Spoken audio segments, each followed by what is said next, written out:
xumar edecek en güzel koku kimi. Ürəyimdə adını sensiz necə daşıyım. Gel bu eşki seninle doya doya yaşayım. Gel bu eşki seninle doya doya yaşayım. Korku düşüp canıma, bu toxunur qanıma. Darıxıram axı mən, gel arada yanıma. Gel həvəsin olum, isti nəfəsin olum. Gel artıq həyatıma, ən doğma kəsin olun. Gel artıq həyatıma, ən doğma kəsin olun. Başıma bəlamısan, dərdimə devamısan. Bu necə sevgidir ki axtarıb aramırsan.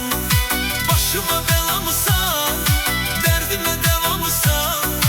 Bu necə sevgidir ki axtarıb aramırsan.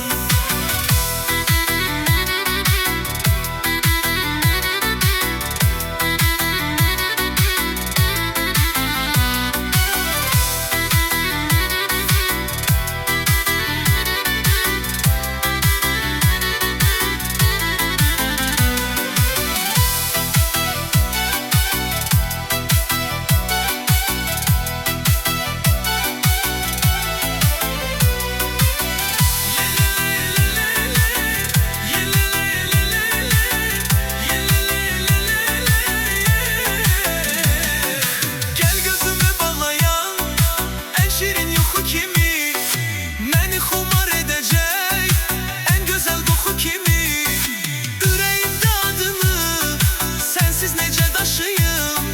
Gel bu eşki seninle doya doya yaşayım. Başıma bəlamısan, dərdimə devamısan.